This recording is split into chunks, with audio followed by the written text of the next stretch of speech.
예, 이명박 전 대통령에 대한 검찰 조사가 이 시간 현재 서초동 서울중앙지검에서 진행되고 있습니다. 혐의 내용이 워낙 많아서 검찰 조사는 내일 새벽까지 이루어질 것으로 보입니다. 앞서 이 전 대통령은 검찰에 출석하면서 대국민 사과와 함께 이번 일이 역사에서 마지막 길이 되기를 바란다 이런 메시지를 남기고 조사실로 향했습니다. 이 시간 정태원 변호사, 최진봉 성공회대 교수, 김병민 경희대 교수 세 분 모시고 관련 내용들 짚어보도록 하겠습니다. 안녕하십니까? 안녕하십니까? 자, 오늘 오전 9시 30분, 정확히는 9시 22분입니다. 이명박 전 대통령이 검찰청사에 도착을 했고요. 지금 이 시간 오후 조사를 받고 있는 상황입니다. 세 분께 좀 여쭤볼게요. 전직 대통령으로서는 5번째는 검찰에 소환돼서 조사를 받는 모습 우리 국민들이 같이 함께 지켜봤습니다. 세 분도 좀 다른 느낌을 좀 받았을 것 같아요. 지금 박근혜 전 대통령 구속 상황이기 때문에 또 다른 그런 느낌이 아니겠습니까? 네. 네, 최 교수님. 저는 그렇게 생각해요. 이제 이명박 전 대통령이 5번째로 소환이 됐는데 우리 역사의 대통령들이 이렇게 부정과 비리 이런 걸로 이렇게 검찰 소환을 받고 국민들한테 엄청난 실망을 주는 것에 대해서 왜 이렇게 반복되는가 하는 의문이 들고요. 그런 부분에 대한 시스템적인 변화가 필요하다는 데 일차적으로 공감을 하고 또 하나는 이제 다른 분들하고 약간 다르게 이명박 전 대통령 건 같은 경우에 물론 뭐 법적 공방을 통해서 어떤 게 진실일지는 가려져야 되겠지만 만약에 검찰이 지금 얘기하고 있는 이런 혐의들이 사실이라고 하면 결국 공직자가 본인의 자리를 이용해서 사적인 이익을 챙겼다고밖에 볼 수 없는 거 아니겠습니까? 그것도 뭐 지금 뇌물 검찰에서 얘기하는 걸로 보면 뇌물이 100억 원대가 되는데 이 정도의 뇌물을 만약에 이게 사실이라고 하면 국민들 입장에서 엄청난 허탈감에 빠지는 거죠. 그래서 국가를 운영하라고 권력을 줬는데 그 권력을 가지고 사적 개인 이익을 챙겼다고 하는 점에 있어서 더 큰 실망감을 가질 수 있는 그런 사안이라는 생각이 듭니다. 알겠습니다. 예, 김 교수님. 역사적 헌정사의 비극이다 이런 생각이 드는데요. 이명박 전 대통령이 재임하던 시절에 노무현 전 대통령에 대한 수사가 이뤄졌고 결국은 비극적인 선택을 하지 않았습니까? 결국은 또 시간이 지나고 나서 노무현 정부에 함께 일했던 그 문재인 대통령과 또 이제 집권을 하게 된 이후에 역사적 반대적인 사건으로 이명박 전 대통령이 소환되는 과정들을 겪은 겁니다. 그러니까 이명박 전 대통령에 대한 여러 가지 혐의에 대해서는 검찰 조사를 통해 밝혀봐야 되겠습니다만은 얼마 전에 정두원 전 의원도 그런 얘기를 하죠. 선거 과정에 경청 동지할 일이 있었다라는 얘기를 하게 되는데 대통령이라고 하는 대한민국에서 제왕적 권력을 갖게 되는 그 자리에 오르기까지 선거 과정에서 얼마나 불법적인 사항들이 많이 자행될 수밖에 없는 구조인가. 그리고 대통령직에 오르고 나서는 대통령이 갖고 있는 무소불위의 권력을 어느 정도 선까지 사용하는 것인가에 대한 이 제도적 문제를 좀 짚어볼 필요가 있을 텐데요. 일단은 본인 이명박 전 대통령이 제기되고 있는 여러 가지 혐의들에 대해서는 객관적인 조사를 통한 이 사법적 처리가 불가피하지만 그 이후에는 반드시 현재 있는 우리나라의 대통령제에 대한 시스템적 요소도 정치권이 분명히 좀 짚고 넘어가야 될 대목이라고 생각합니다. 예, 알겠습니다. 정 변호사님. 오늘 이명박 전 대통령이 참담한 심정으로 이 자리에서 딱 이렇게 말씀하셨는데 그걸 바라보는 국민은 더 참담합니다. 우리가 절대적인 지지를 해서 대통령에 당선된 분들이 지금 5번째 지금 그 검찰 포털 안에 서게 되는 거 아닙니까? 도대체가 왜 이런 일이 일어나는지 참 그 답답하고 참 국가적으로도 참 그 슬픈 일로 보이고요. 다만 우리가 이제 희망을 걸 수 있는 것은 지난번 우리 탄핵 때 봤듯이 어느 누구라도 헌법과 법률에 위반하는 경우에는 국민들이 용납하지 않는다. 그런 룰이 이제 확실히 서진 것 같고 앞으로는 어느 대통령이건 어느 정권이건 간에 헌법과 법률에 따르지 아니한 그런 그 통치를 한다고 한다면 마땅히 이렇게 서야 된다는 교훈을 보여준다는 점에서는 이것이 마지막이 되어야 된다고 보입니다. 알겠습니다. 오늘 소환을 앞두고 제가 집에 있던 이 대통령의 자서전이죠. 신안을 없다는 책을 좀 뒤져봤습니다. 이 책 말미에요. 정치는 자기 자신을 위한 통치가 아니라 전체를 위해 헌신과 봉사하는 경영이다. 이런 이야기를 해뒀더라고요. 또 어머니와 일화를 이야기하면서 정직과 성실성을 가르쳤다. 이런 얘기도 나옵니다.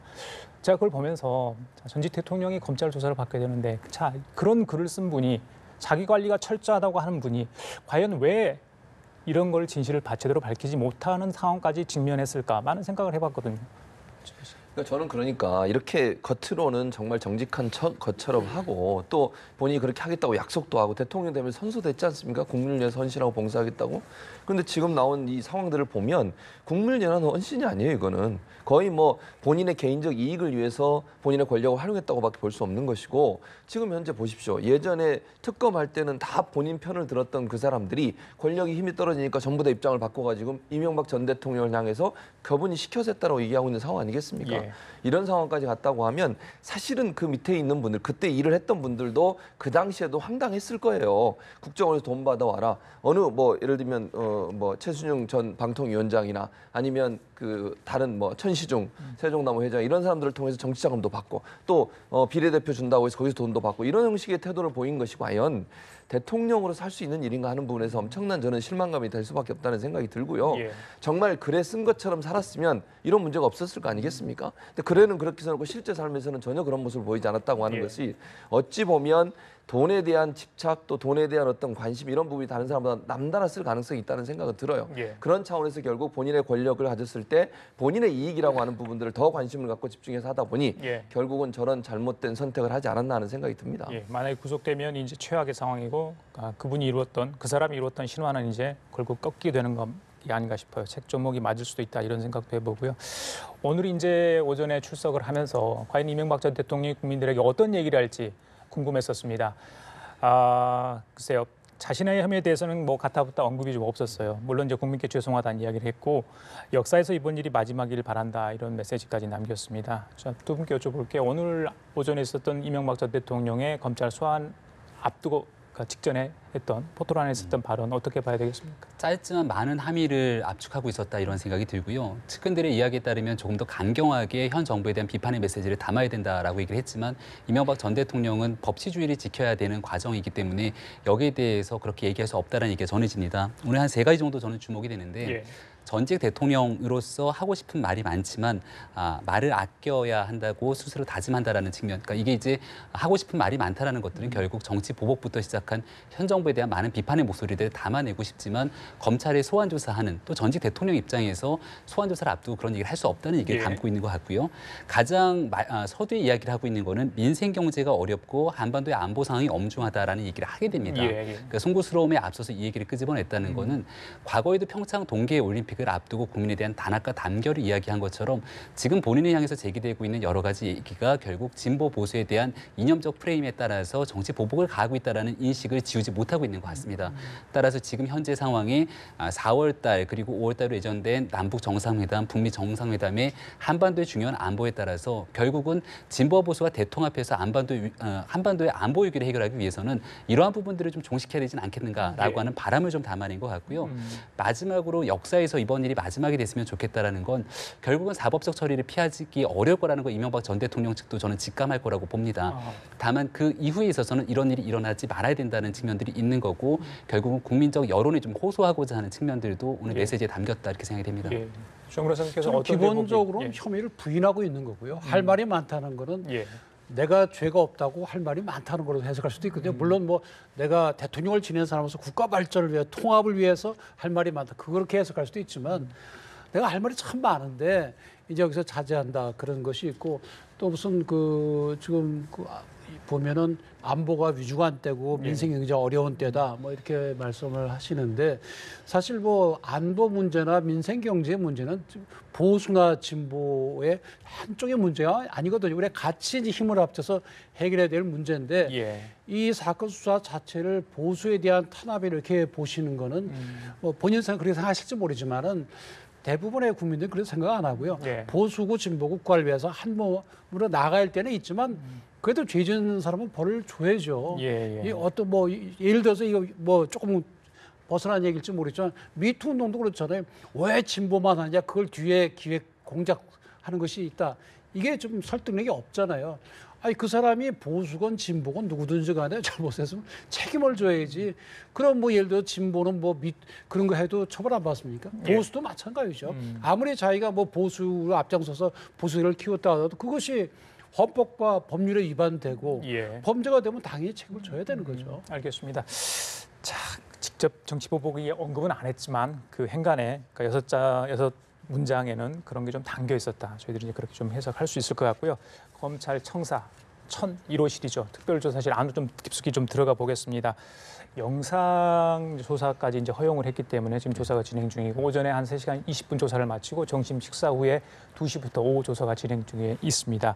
자, 오늘 출석하는 때 뭐 기자들도 많이 나와 있을 거예요. 뭐 검찰 청사 방어 관련 문제도 이렇게 했었고 저희들이 많이 지켜봤는데 예. 예전에 그 박 전 대통령 소환 당시와 모습이 좀 달랐어요. 예, 그때, 그렇죠. 예. 대체적으로 이제 지지자들이 그렇게 많지 않았어요. 뭐 측근들은 오긴 했지만 박근혜 전 대통령이 소환될 때만 해도 그 집 앞에서 지지자들이 많이 이렇게 농성도 하고 또 뭐 막 못 잡아가도록 이렇게 항의도 하고 이랬었지 않습니까? 근데 이번에는 이명박 전 대통령 같은 그런 게 일부 지지자들이 있긴 했지만 예. 박근혜 전 대통령 때처럼 많지 않았다는 것이 첫 번째고 두 번째는 이제 방금 말씀하신 녹화 문제인데 예, 예. 녹화도 이명박 전 대통령은 동의를 해줬어요. 박근혜 전 대통령이 동의 안 했거든요. 그래서 녹화를 못 했는데 이건 검찰이든 이명박 전 대통령 저는 녹화를 하는 게 맞다고 봅니다.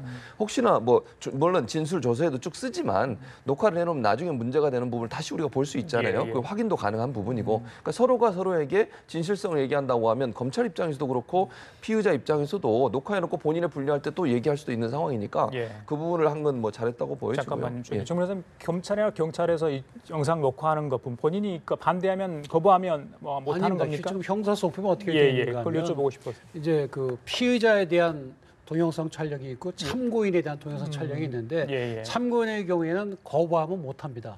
불법입니다. 네, 그러나 예. 피의자의 경우에는 꼭 동의를 받아서 할 필요는 없고 그렇군요. 일단 촬영은 하되 지금 녹화 중이다. 그 얘기를 해줘야 되고 그것이 다 이제 끝나면 그 봉투에 딱 넣어서 예. 피의자나 변호인이 거기다 서명을 하죠. 예, 예. 그리고 나중에 필요하면 그거를 다시 좀 보자고 할 수도 있고요. 예, 예. 그래서 이 경우에도 사실 동의를 요구하는 이유는 법에 그렇게 되어 있는 건 아니지만 예, 예. 만약에 난 그거 동의 못한다. 그럼 이 진행이 안 될 수도 있잖아요. 예. 그러니까 예우 차원에서도 물어보는 그 거고 녹화하는 이유는 그러니까 조사실 안에서 일어난 어떤 돌발 변수, 돌발 상황 때문에 그런 겁니까? 그건 아니고요. 예, 어떤 이제 다른 이유가 이제 있어요? 조사를 하면 일반적으로 그 피의자 신문 조서를 작성하거든요. 그게 뭐 100페이지가 될지 뭐 몇 페이지 될지 그렇죠. 모르지만 예, 예. 근데 그거 다 보고 나서 자기가 확인하고 서명을 합니다.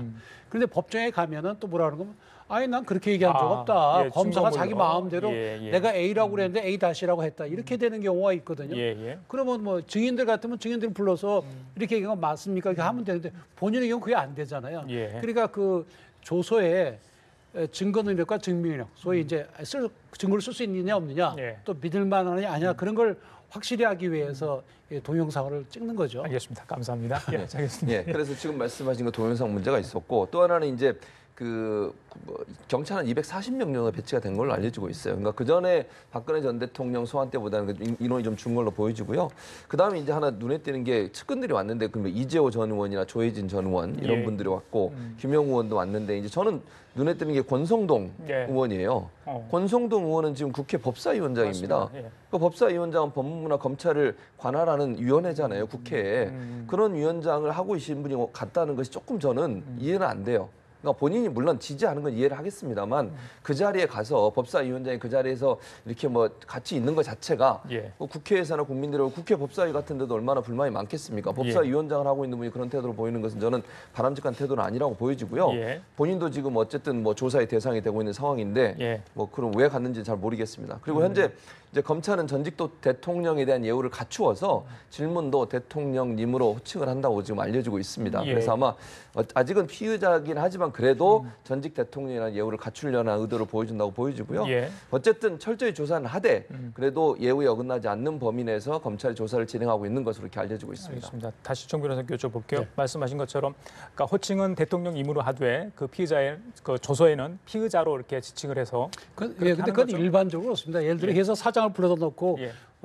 김 사장님 뭐 어떻게 하셔서 그렇게 예, 물어보지 예, 예. 피의자는 어떻게 하셔서 이렇게 하면 그렇지 않죠. 이게 말이 잘 예. 안 되잖아요. 예. 그러니까 말로 할 때 구두로 물어볼 때는 김 사장님 또는 뭐 김 국장님 또는 뭐 누구누구 이렇게 하지만 예. 실제 조서에 올라갈 때는 피의자로 올라가고 또는 예. 참고인 같은 참고인으로 올라가죠. 그러니까 특별히 뭐 이명박 전 대통령 예우해서 예. 피의자는 어떻게 해서 하셨나 이렇게 묻지는 않는 것이기 때문에 통상적인 거라고 봐야죠. 알겠습니다. 그 지금 잠깐 말씀드렸는데 역대 전직 대통령으로서는 5번째 이제 검찰 소환이고 포토라인에 쓰는 것은 이제 4번째 아닙니까? 그때 이제 그러니까 소환 통보를 하고 소환하기까지 시간 그 부분도 약간 차이가 있었고요. 그다음에 조사 기간도 좀 시간도 차이가 있었고요. 물론 그다음에 포토라인 섰을 때 던지는 메시지도 있고요. 그 볼 때마다 이제 국민들이 여러 가지 생각을 사실 했거든요. 이제 뭐 이걸 흑역사라고 할 수 있을 텐데 김 교수님, 자 이런 비극적이지는 않지만 각기 다른 어떤 대통령의 어떤 그 소환 당시의 그런 모습들 네. 국민들이 좀 어떻게 봐야 될지 그 부분도 한번 좀 그러니까 분석이 차이가 필요할 것 같습니다. 조금씩 있었던 것 같습니다. 일단 가장 최근에 있었던 박근혜 전 대통령 같은 경우는 탄핵을 당하고 얼마 되지 않은 상태에서 이제 소환이 됐기 때문에 탄핵이라고 하는 충격 그리고 여기에 대해서 탄핵을 당하기까지 한 2달여 기간 동안 광화문에서 박근혜 전 대통령의 탄핵을 반대하는 집회도 또 상당 부분 일어나지 않습니까? 그러니까 탄핵 이후에 검찰에 소환돼서 사법적인 처벌을 받는 것에 대해서도 여전히 정치보복으로 규정하는 인사들 그리고 국민들이 있었기 때문에 예. 이거를 바라보는 심정들이 좀 참담했을 거라고 보고요. 또 여기에는 박근혜 전 대통령이 직접적인 뇌물을 받았다기보다는 사인인 최순실 씨를 통해서 이루어졌기 때문에 정치적인 여러 공방들을 바라보는 시점이 좀 달랐던 것 예. 같습니다. 그리고 노무현 전 대통령 같은 경우는 저 멀리 이제 봉하마을에서부터 이제 오는 그 버스를 타고 오는 장면이 아마 많은 분들 뇌리에 깊게 배겨있을 건데요. 검찰 소환 조사 당시에도 노무현 전 대통령은 법률인 아니었습니까? 따라서 이걸 사법적 처리해서 조사를 받는 내내도 예. 분명하게 법적인 부분들을 따져 물으려고 하는 측면들이 보였고요. 이명박 전 대통령 같은 경우는 이게 이제 본인이 집권이 끝나고 나서 박근혜 전 대통령 시기에도 여러 가지 조사들이 있었음에도 불구하고 이 전 대통령을 향해서 직접적인 이 조사가 들어오진 않았는데 예. 이게 이제 결국은 문재인 정부에 들어오고 나서 있었던 일이기 때문에 자연스럽게 과거 노무현 전 대통령의 죽음과 또 연관지어서 생각할 수 있는 부분들이 존재하는 것 같습니다. 예. 그러니까 현재 받고 있는 혐의가 굉장히 여러 가지가 있는 터라 이 부분에 대해서 결국 모든 것들에 대한 최종 그 종착지는 다수로 귀결이 되는 거고요. 이 전 대통령을 바라보는 국민들이 가장 궁금해하는 건 그래서 결국 다스는 누구 것인가에 대한 이 물음이 답이 나올 건지를 아마 많은 국민들이 궁금해할 것 같습니다. 예, 알겠습니다. 자, 지금 이제 오후 조사가 진행 중입니다. 오전에 있었던 상황 좀 정리해 볼까요?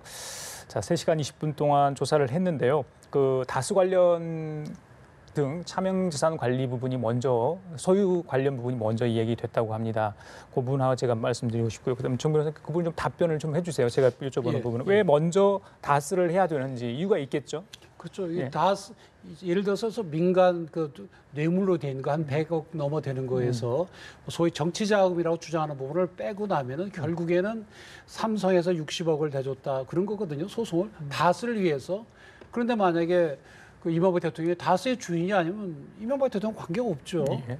그다음에 또 무슨 그 다스에서 보면은 그 직원들이 90억씩 뭐 60몇 억씩 횡령한 부분들이 있거든요.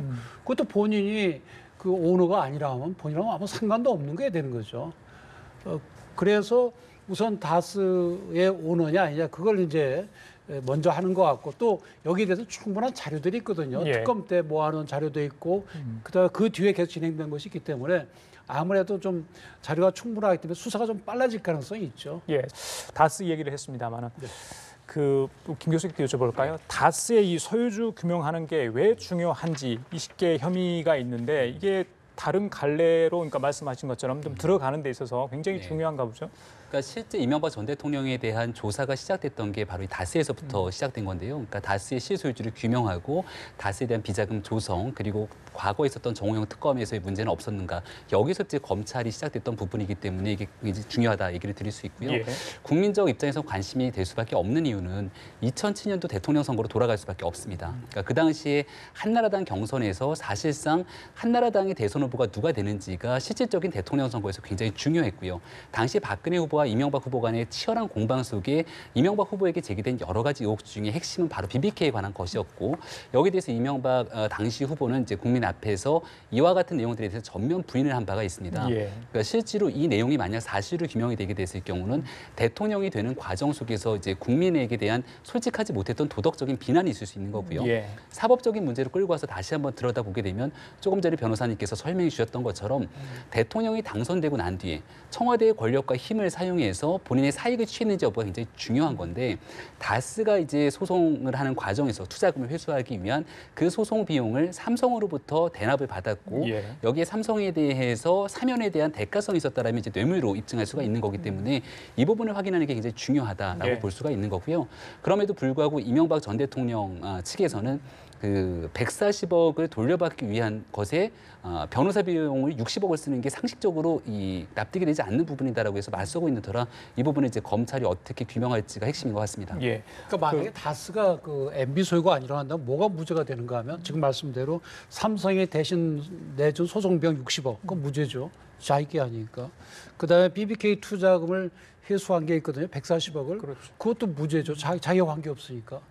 그리고 또 측근들이 그 회사 돈을 빼돌린 게 있거든요. 그 100몇십억, 그것도 이제 350억이라는 얘기도 있고, 예, 예. 그것도 무죄고, 예. 그 다음에 또 비자금 조성한 게 나오고 있거든요. 그것도 몇백억, 300억이라고 그러는데, 그것도 물론 무죄죠. 그러니까 상당 부분이 무죄가 되고, 남는 거는 결국은 국정원 특활비 정도밖에 안 남는 거죠. 예. 자기가 관계 없다고 하니까. 그렇죠. 그럼 예. 국정원 특활비는 이제 17억 5천만 원인데, 그것도 나는 몰랐다 이렇게 돼버리면, 예, 예. 만약에 증거상 이게 입증이 안 된다 그러면 그런 사안 갖고 전 대통령을 구속하기 쉽지는 않죠. 경영 비리와 비자금 수사 이런 부분에서 다 벗어날 수 있는 그런 거겠 예. 되겠죠. 그러니까 그래서 이제 다스가 누구 거냐 하는 것이 이제 상당히 중요한 역할을 하는 거예요. 예, 예. 대부분의 그 범죄 혐의가 다 빠져버립니다. 알겠습니다. 아니라면. 지금 이제 검찰 측과 변호사 측 뭐 치열한 법리 공방을 하겠죠. 오늘 변호인 4명이 이제 거기에 조사실에 들어가서 지금 조사를 받고 있고 또 검찰 부장검사 2명, 부부장검사 1명이 지금 현재 조사를 하고 있는 상황입니다. 오전에 이명박 전 대통령은 이 다수 관련해서 또 이런 얘기를 했습니다. 예전에 나왔던 얘기 그 주장은 그대로 한 겁니다. 내 소유가 아니고 경영대에 개입한 바 없다. 입장에 큰 변화가 없는 것 같습니다. 그러니까 이걸 뭐 진술을 거부하는 건 아닙니다. 그런데 기존에 해왔던 것처럼 주장처럼 똑같은 이야기를 지금 되풀이하고 있는 상황이거든요. 예, 그렇게 그렇죠. 봐야 될까요? 그러니까 이명박 전 대통령이 그렇게 얘기하는 거죠. 본인은 다스를 소유한 적도 없고 그다음에 여러 가지 비리가 나오는 것은 밑에서 알아서 한 것이 본인이 지시한 적이 없다고 그래요. 특활비 같은 경우도 지금 본인은 자기는 지시한 적이 없다고 얘기하잖아요. 김백준 씨는 받아와서 대통령 지시로 받아와서 드렸다고 얘기하고 있는 예. 것이고요. 그 의견이 저로 다르지 않습니까 지금? 이런 상황이라고 하면 이제 이명박 전 대통령은 본인은 범죄 행위가 없다는 끊임없이 강조할 것 같아요. 이제 첫 번째는 다스는 본인 게 아니라고 지금 계속 주장을 할 것이고 그리고 나서 특활비 받은 것도 본인 모르게 알아서 한 것이 본인은 전혀 지시한 적이 없다고 주장하는 걸 보면 예. 본인은 무죄라고 하는 걸 끝까지 주장할 가능성이 있습니다. 다만 그것이 먹힐 수 있느냐 문제는 검찰이 어떤 증거들을 갖고 이명박 전 대통령을 압박하느냐의 문제라고 봐요. 예. 예를 들면 영포 빌딩에서 발견된 여러 가지 증거들 중에 예. 언론에 공개되지 않은 내용이 있을 수 있지 않겠습니까? 그렇죠. 예. 지금 뭐 흘러나오는 얘기를 보면 청와대 대통령으로 있으면서 다스 관련된 여러 가지 그러니까 관련된 내용들을 보고받았다 이런 내용도 있고요. 그다음에 이제 아직 나온 건 다 나온 게 아니겠지만 거기에 있는 자료들 중에 혹시나 이명박 전 대통령이 다스와 연관돼 있는 어떤 증거가 될 수 있는 자료들이 있다고 하면 예. 그것도 압박 사료로 사용할 것이고요. 그러니까 예. 이제 문제는 검찰이 어떤 형태의 증거를 가지고 이명박 전 대통령의 논리를 반박해낼 거냐의 문제라고 보고요. 이명박 전 대통령 진술만 있지 지금 다른 증거가 없는 상황에서 예. 그들의 진술이 다 맞다라고 얘기할 수 있느냐고 주장을 하고 있는 상황입니다. 예. 다만 저는 이렇게 생각해요. 그럼에도 불구하고 법원 판단이라면요. 증인들의 진술이 거의 일관적으로 똑같고 혼자만 아니라고 하면 그게 맞는 거 아닙니까? 예를 들면 지금 이명박 전 대통령 시절에 그 밑에서 일했던 많은 사람들이 동일한 증언을 한다고 생각을 해보세요. 한두 명이 아니라 그렇다고 하면 이명박 전 대통령이 과연 진술만 있다고 얘기하는 것이 과연 먹힐 수 있을까 예. 법원에서 저는 그런 생각도 들어서 다른 지금 그래서 정두원 전 의원이 그런 얘기도 했잖아요. 이명박 전 대통령 검찰과의 싸움이 아니라 본인의 예전 측근들과의 싸움이라고 예. 그 측근들이 어떻게 진술하느냐가 결국은 또 이명박 전 대통령한테는 아킬레스건이 될 가능성이 있다고 보여집니다. 알겠습니다. 전직 대통령의 애우라고 할까요? 검찰 측에서는 재소환 계획은 없이 오늘 1차 조사에서 모든 걸 좀 마무리하겠다는 입장인 것 같습니다. 그만큼 7개월 동안 많은 조사를 해왔다 이렇게 저희들은 생각할 수 있을 것 같은데 글쎄요. 그렇다 보니까 특히 이제 전직 대통령에 관한 지금 조사를 하고 있는 상황이었기 때문에 최 교수님 말씀처럼 정말 이렇게 이명박 전 대통령 변호인이 놀랄 만한 어떤 증거물 그러니까 인적 진술이 아닌 지금 이명박 전 대통령 측에서는 이건 말뿐이었다. 증인들 지금까지 기소된 사람들에 의한 진술에 의한 거 아닌가. 증거 있는가 이렇게 주장할 수도 있잖아요. 근데 정말 증거물을 내놓을 수 있다. 그렇다면 좀 상황이 바뀌지 않겠습니까? 어떻게 이제 뭐 유죄를 인정해서는 증거는 뭐 이런 서류 같은 그런 것도 증거죠. 예. 말도 증거거든요. 예. 결국 지난번 특검 때 진술하고 이번 진술 다르잖아요. 여러 관계자들이 그렇다고 한다면 누구 말이 맞는 것인지 언제 때 말이 맞는 것인지 그거는 이제 법원이 객관적인 여러 가지 정황을 판단을 해서 예. 이 말이 진짜구나. 그걸 이제 판단할 수가 있는 거죠. 근데 검찰은 그 당시와 지금으로 볼 때 예. 지금은 더 진실을 얘기할 가능성이 매우 높아졌다. 따라서 이 측근들의 진술이 사실이다. 좀 이렇게 보고 있는 거죠. 예. 근데 사실 물증은 있기가 쉽지가 않은 것이요. 예. 처음에 독동 땅을 사서 한 10배 이상 올랐을 때 팔아서 그 돈이 또 이 회사 설립 다섯 자고 들어갔잖아요. 근데 그 과정에서 이명박 대통령은 이름은 전혀 없어요. 처음부터 자기 이름이 없었거든요. 그러니까 지금 이명박 대통령 쪽에서 그 주장할 수 있는 건 아니 그러면 내 거 같으면 뭐 명의신탁 약정서라도 뭐 하나 나오든지 예, 그런 주장을 했었죠. 뭐 내 이름으로 된 게 뭐가 있어야 될 거 아니냐. 예. 그랬더니 이쪽에서 아니 그 저 땅판 돈 중에 몇십억이 그 집 고치는데 들어갔다며 그랬더니 아 형제간에 도와줄 수도 있는 거지 뭐 이러거든요. 그러니까 아직 물증은 안 나왔고 영포 빌딩에 나온 거는 왜 재산 관리라는 사람이 이명박 대통령의 재산을 쭉 목록을 하고 관리 상황을 쓴 거거든요. 예. 아마 그건 이제 이명박 대통령 입장 그러겠죠. 아니 그 사람이 왜 그렇게 했는지 모르겠다. 뭐 난 그렇게 하라고 한 적도 없다. 예. 이상한 사람이다. 그건 사실이 아니다. 그건 자기 생각이다. 뭐 이렇게 이제 변명을 하겠죠. 그렇긴 하지만 하여튼 그 이 다수와 관련해서 이명박 대통령의 영향력이 미친 부분들이 상당히 많이 있거든요. 예. 그러면 자기 것도 아닌데 어떻게 이렇게 힘을 발휘했고 영향력을 발휘했느냐. 거기에 대한 이제 해명을 해야 되는 거죠. 그 해명이 안 되면 아, 이명박 전 대통령 거짓말하는구나 이렇게 될 수가 있는 거죠. 알겠습니다. 지금 이제 이명박 대통령은 그 비교적 적극적으로 진술을 하고 있고요. 묵비권을 행사하지는 않고 있다. 이렇게 이제 현재 정의해주고 있습니다. 검찰은 수사 과정에서 확보한 객관적 자료 일부를 제시를 했다. 이렇게 지금 현재 검찰청에서 들어온 소식 제가 잠시 전해드렸고요. 자, 김 교수님, 네. 글쎄요 이제 뭐 검찰 쪽과 MB 측 변호인들의 치열한 이제 법리 공방을 하고 있지 않겠습니까? 뭐 여러 가지 현안이 상황이 많잖아요. 혐의가 결정져 있는 게 참과 방패의 대결 이야기를 하고 있는데 이게 글쎄요 뭐 20시간 지난번에 박근혜 전 대통령 같은 건 21시간 30분인가 걸렸지 않습니까? 물론 거기에 이제 검토하는 시간 포함이 돼 있는데 오늘 조사는 언제까지 좀 진행이 될 것으로 예상을 하세요? 뭐 혐의가 20가지에 달하고 있고 여기에 대해서 이제 박근혜 전 대통령 같은 경우는 일관되게 혐의를 거의 대부분 부인하지 않았습니까? 그러니까 뒤에 나중에 이제 조서를 검토하는 데 시간이 꽤 걸렸을 뿐이지 실질적인 조사 시간이 그렇게 오래 걸리진 않았는데요. 오늘 이명박 전 대통령 같은 경우는 내용들에 대해서 구체적으로 이 법리 공방을 벌이려고 하고 있는 터라 저는 시간이 조금 더 오래 걸리지 않을까라는 생각이 들고요. 예. 실질적으로 다투고 있는 내용들이 여러 가지가 있지 않습니까? 그러니까 첫 번째로 나오고 있는 이 여러 가지 그 닷새에 관한 부분들은 다 이제 큰 형 이상을 회장의 것이라고 부인을 하고 있는 거고요. 지금 굉장히 흥미로운 대목은 마지막에 이 김백준 기획관이 구속되기 시작하면서 영포 빌딩에서 여러 가지 자료들이 나오게 되고 예. 추가적인 수사가 진행되면서 나왔던 게 뇌물죄에 대한 여러 가지 혐의들이 나왔던 건데 이명박 전 대통령 측에서 일관되게 주장하고 있는 거는 지금 현재 과거 뇌물을 받았다라고 주장하는 시점이 2007년 대통령 선거 이전이기 때문에 예. 그 당시에는 대통령 선거 과정에서 필요한 돈을 모으게 되는 정치 자금의 일환이다. 예. 그래서 이제 공소시효가 다 지난건으로 또 치부하는 이 전략들을 쓰고 있는 것 같습니다. 따라서 이 부분을 지금 현재는 측근들의 진술들이 검찰이 확보하고 있습니다만 앞서 우리가 얘기한 것으로 진술을 뛰어넘고 이명박 전 대통령 측의 이 논리를 깰 수 있을 만한 추가적인 증거를 과연 검찰이 얼마나 확보했는가 저는 예. 이 여부에 따라서 오늘의 소환 조사에 대한 시기도 조금 그 일정도 결정이 되지 않을까 이렇게 생각이 듭니다. 근데 네. 공소시효 부분은 아마 상당 부분이 받아들여지기 어려울 겁니다. 왜 그런가 하면 1995년도에 헌법재판소에서 전두환 전 대통령 관련 결정을 내리면서 대통령으로 있는 동안에는 공소시효가 중지된다 이렇게 했거든요. 그러니까 대통령이 아니었으면 다 시효가 지나서 처벌을 못하는 경우가 대부분이겠죠. 예. 근데 대통령도 재직한 기간 동안은 스톱이거든요. 그래서 대부분의 범죄에 대한 공소시효가 예. 살아있을 가능성이 매우 높습니다. 예, 그 뇌물죄가 더 중하잖아요. 그렇죠. 예. 박근혜 전 대통령도 지금 뇌물죄 때문에 사실 치명타를 입는 셈인데 뇌물의 경우는 그 공소시효가 15년이거든요. 그러니까 무기 또는 액수 그러니까 1억 이상 받으면 무기 또는 10년 이상입니다. 예. 무기형 같은 경우에는 15년이거든요. 공소시효가.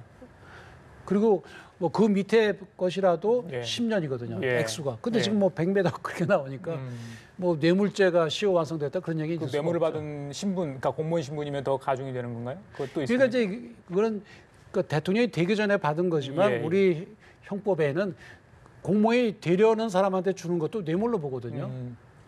그렇기 때문에 이제 뇌물로 본다고 한다면 예. 뭐 시효는 충분히 남아있다고 볼 수가 있는 거죠. 알겠습니다. 하나 더 여쭤볼게요. 그 어제 김효재 전 정무수석입니다. 지금 뭐 예. 대변인 역할을 하고 있는데 기자들에게 그 변호사 선임 비용 관련해서 재산이 좀 재정적 어려움을 겪고 있다 이런 이야기를 했어요. 그래서 MB 과연 재산이 얼마인가 이제 기자들이 그런 얘기를 지금 그 인터뷰를 한 다음에 이야기를 했거든요.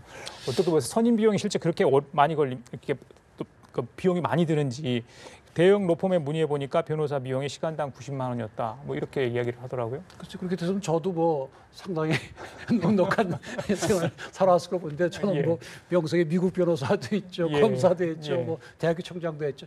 근데 현실은 안 그렇고요. 예. 아마 이제 90만 원을 한 것은 대형 법인에 예. 거기서도 이제 최상위층에 있는 분들, 그러니까 경력이 오래된 분들, 예. 아마 그런 분들 위주로 한 것 같고 대개 보면은 이제 초임 변호사들 경우는 20만 에 30만 원, 예. 그다음에 10년 되면 한 50만 원, 한 15년, 20년 되면 한 70만 원. 네. 그다음에 그 이상은 뭐 100만 원 받는 경우도 있고 한데 이 90만 원 쪽으로 주로 접촉하시다 그러니까 대부분 이제 법조인이 오래된 분들 중심으로 이렇게 본 것 같은데 꼭 그런 분 아니라도 뭐 젊고 유능한 변호사들도 많이 있습니다. 알겠습니다. 이후에 진행되었던 재판 과정, 기소 후에 그 상황을 좀 지켜봐야 될 것 같고요. 정 교수님 아까 말씀하셨는데 측근들이 사실은 이제 자수를 하거나 자백을 하거나 그래서 굉장히 이명박 전 대통령에 불리하게 상황이 전개되지 않았습니까? 그렇죠.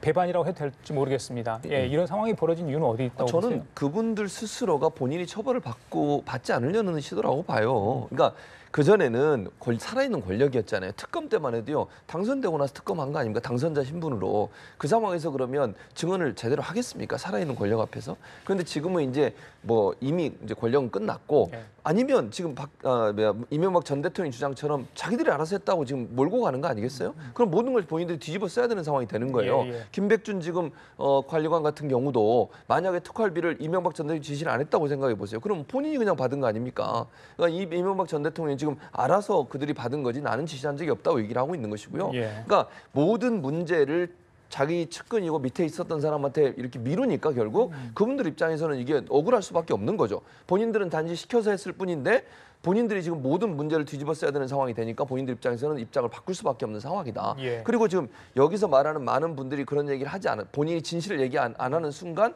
그 모든 죄를 본인이 다 책임을 져야 되는 상황이 된 상황. 이 상황 때문에 어찌 보면 제가 볼 때는 이분들이 등을 돌리는 요소가 된다고 보고 지금의 이명박 전 대통령의 태도도 핵심 측근들이 등을 돌리는 이유라고 저는 생각을 해요. 지금 이명박 전 대통령은 본인은 모른다고 얘기해요. 계속. 예, 예. 그러니까 본인이 살아남기 위해서 본인을 위해서 열심히 일했던 측근들을 배신하고 있는 행위가 먼저 이명박 전 대통령한테 있는 것이죠. 예. 그러면 측근들 입장에서 당연히 본인이 피해를 최소화하기 위해서는 진실을 얘기할 수밖에 없는 상황이라고 보여집니다. 아마 이제 이명박 전 대통령의 변호인 측에서는 아마 그렇게 얘기를 할 겁니다. 자기가 혼자 책임을 지게 될 위험이 있어서 이제 할 수 없이 얘기했다. 이제 그렇게 주장을 하겠지만 이명박 입장에서는 자기가 잘못을 해놓고 자기 죄를 가볍게 하기 위해서 윗사람의 책임을 돌리는 것이다. 그러니까 상당히 뭐 자기를 살기 위해서 하는 건 이해하지만 왜 애꿎은 MB에게 책임을 돌리느냐. 예. 이건 전혀 사실하고 다르다. 예. 이렇게 강하게 주장을 할 그렇게 겁니다. 그런데 그것이 뭐 법리적으로 틀린 얘기는 아니죠. 진실은 뭔지 모르겠지만 그래서 서로 이해관계가 대립되는 경우는 예. 법정에서 이제 증인으로 나와서 예. 그때 이제 대질하는 경우들 있죠. 그 방금 대질 말씀하셨으니까 그렇습니다. 이렇게 뭐 진술이 엇갈리고 있으니까요. 뭐 대질 신문 근데 검찰에서 이제 검찰에서 대질할 때는 장단점이 있는데요. 근데 제가 검사하면서 수사해 보니까 대질한다고 말을 바꾸는 일은 없어요. 대질을 하기 전이나 후나 똑같아요. 예. 다만 이제 약자 위치에 있는 사람은 대질을 시키면은 여러 가지 죄송한 마음도 있고 두려운 마음도 있어갖고 그 진술의 강도가 떨어집니다. 그것이 진실이라도 예, 예. 그래서 무조건 대질시킬 것은 아니고 진실에 정확하게 갈 수 있는 것이 대질시키는 것이 맞는지 안 시키는 게 맞는지 그 고민을 해야 되고요. 결국에 법원에 가서는 만약 증인으로 나오면 이제 신문을 하지 않습니까? 그래서 그 과정에서 그 신빙성이 이제 정확하게 드러나는 거죠. 예. 과거에 이제 대지신문을 사실은 노무현 전 대통령 때도 추진했던 적이 있지 않습니까? 하지만 노무현 전 대통령 입장에서도 강하게 거부했다라고 밝혀지고 있는 거고요. 그러니까 전직 대통령의 예우에 관한 차원에서 사실은 대지신문을 추진하지 않을 가능성이 상당히 높다라고 보여집니다. 예. 그러니까 이명박 전 대통령이 적극적으로 나서서 대지신문을 요구하지 않는 이상은 사실 오늘 소환 조사에서 대지신문이 이루어지기는 어려울 것 같고요. 측근들의 입장에서 보건대, 그러니까 지금 현재 굉장히 검찰의 수사가 탄탄하게 진행이 돼 있는 상황이고 특히나 김백준 전 기획관 같은 경우도 이제 최종적으로 기소되는 단계에서 주범이 아니라 이제 방조범 형태로 가게 되는 건데 지금 이 사건을 총알에서 끌고 있는 서울중앙지검장이 윤석열 지검장 아니겠습니까? 그러니까 자연스럽게 박근혜 전 대통령 시절에 이제 특검으로 가게 됐을 경우에 장시호 씨에 대한 이 기소 단계를 보면은 플리바게닝 얘기가 끊임없이 나오고 있는 거죠. 그러니까 그랬던 전례가 있기 때문에 아무래도 지금 이 사건에서 이명박 전 대통령 대통령의 모든 지시사항을 충분하게 증언하고 본인에 대한 혐의들을 최대한 벗어나고자 하는 형태로서 측근들이 재판에 임할 가능성들이 상당히 높다라고 봅니다. 자, 지금 진술을 이제 혐의를 부인하고 있는 상황 아니겠습니까? 네.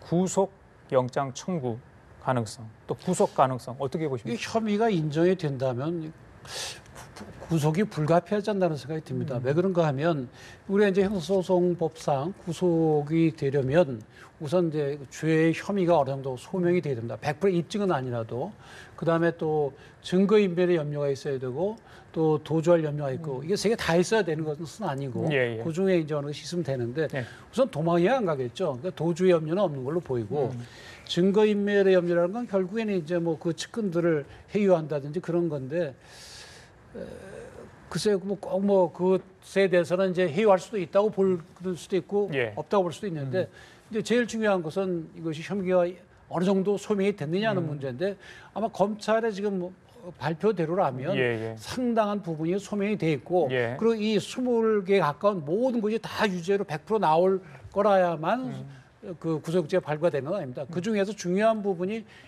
확실하다 증거상 그러면 이제 구속죄에 하나의 혐의라도 되는 거거든요. 구속이 될 수 있고 일단 구속한 그렇죠. 다음에 다른 혐의도 조사 가능하지 그럼요. 않습니까? 예. 그런데 이제 지금 문제는 그 측근들이 다 구속됐잖아요. 그렇죠. 네. 그러면 측근은 구속이 됐는데 특히 이제 김백준 예. 총무기관 같은 경우는 이명박 전 대통령의 지시에 따라서 국정원에서 4억 받았다 이렇게 돼 있잖아요. 예. 그 받아서 바친 사람은 구속이 돼 있는데 지시한 사람은 구속이 안 돼 있다? 예. 이건 형평성에 안 맞잖아요. 그래요. 알겠습니다. 두 분께는요.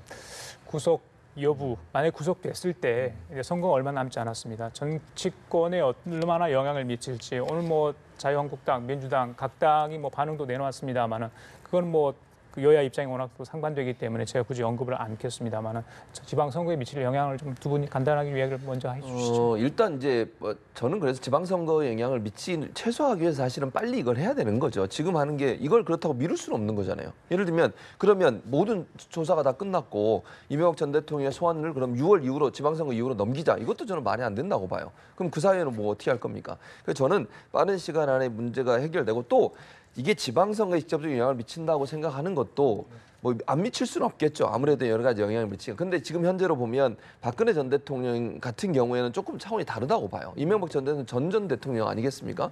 그런 차원에서 본다면 이게 보수에 뭐 큰 뭐 흠집을 준다. 뭐 그럴 수도 있겠지만 국민들 입장에서는 그렇게까지 크게 영향을 받지 않는다고 저는 보거든요. 그리고 그냥 이거는 부정과 비리에 대한 그냥 조사예요. 일반적인 조사. 그런 관점에서 본다고 하면 저는 이게 잘 진행돼야 된다고 봐요. 선거 때문에 이걸 멈추거나 아니면 이걸 좀 딜레이 시키거나 연기시키거나 이런 부분은 저는 맞지 않다고 보고요. 잘못된 부분이 있으면 검찰이 정상적인 업무를 하면서 추진해 나가는 것이고 이걸 정치적으로 악용하거나 정치적으로 뭐 악용이라는 표현보다 정치로 이용하지 않으면 좋을 것 같아요. 그냥 뭐 이명박 전 대통령의 잘못, 그 사람 개인의 잘못인 걸로 보는 것이고 그것이 잘못된 거니까 바로잡고 가자라고 하는 쪽으로 보면 별 문제 없이 저는 정치에 크게 영향을 미치지 않을 거로 봅니다. 만약에 구속될 경우는 이제 전직 대통령이 2명이 구속되는 상황이 이제 벌어지는데 뭐 여권 쪽에서는 역풍이 불 수도 있다. 야권의 어떤 보수표가 결집할 수도 있다. 이런 분석도 있는데 김 교수님 어떻게? 정치보복 프레임 그리고 이명박 전 대통령 등에 대한 동정 여론이 일부일 수도 있다는 생각이 들긴 합니다. 왜냐하면 아직 박근혜 전 대통령에 대한 1심 선고가 남아있지 않습니까? 그렇죠. 그러니까 예를 들어서 4월 6일인가 이명박 전 대통령에 대해서 구속영장을 청구하게 된다라면은 머지않은 기간 내에 사실은 소환조사가 끝나고 영장 청구를 하게 되고 박 전 대통령 선고 전에 이 내용들이 결정될 확률이 높은데요. 그리고 나서 박 전 대통령에 대한 선고가 구형량처럼 굉장히 중형이 선고가 된다 그러면 실질적으로 지었던 죄의 값보다 훨씬 더 과중한 처벌을 현 정부에서 이루어지고 있는 것은 아닌가라고 하는 일부 보수층들에 대한 집결 현상들이 나타날 수 있는 가능성은 배제하기 어렵다. 그렇다면 여기에 대해서 이제 범죄 혐의에 대한 형평성에 대한 얘기들이 나오기 시작할 겁니다. 그러니까 예를 들어서 이 전 대통령이 과거에 대선 시절에 받았던 이 정치자금 혹은 뇌물에 대한 이야기를 한다면 상대 후보는 과연 그런 부분들이 없었는가? 뭐 이런 부분들로 같이 연결이 될 수밖에 없기 때문에 이 내용들이 결국 최근에 있는 이 미투 운동으로 인해서 진보적인 정치권 인사들에까지 확대가 되고 있는데 그럼 이러한 인사들에 대한 사법적 처리는 어떻게 갈 것인가 등등에 대한 얘기가 꼬리에 꼬리를 물고 연결될 확률은 또 배제하기는 어려운 것 같습니다. 짧게 안희정 전 충남지사 얘기 좀 하고 저희들이 마무리 좀 해야 될 것 같아요. 그 아까 전에 이제 두 번째 성폭행 피해를 호소했던 그 법률 대리인 측이 이제 고소장 오늘 제출을 한 거 아니겠습니까? 지금 오늘도 연속해서 이틀째 지금 압수수색을 하고 있는 상황이거든요. 성폭행 혐의가 있는 의혹이 있는 사람이 거주했던 곳과 사무실에 대해서 압수수색, 그것도 좀 이례적인데 지금 뭐 어떻게 추가 폭로 얘기까지 지금 나오고 있는 상황 아니겠습니까? 그 위기에 대한 간음 그런 것이 지난번에 1차 김지은 씨도 마찬가지로 지금도 그런 혐의로 지금 고소가 됐거든요. 자, 이 혐의 자체가 얼마나 좀 중요한지요. 또 어떤 연관성이 있기 때문에 이 혐의로 고소를 하게 되는 겁니까? 그 예를 들어서 이제 우리 그 소위 성폭행 그러는데 이제 그런 관계를 맺음에 있어서 폭행을 했다든지 때렸다든지 아니면 내발 안 둬도 죽여버릴 거야.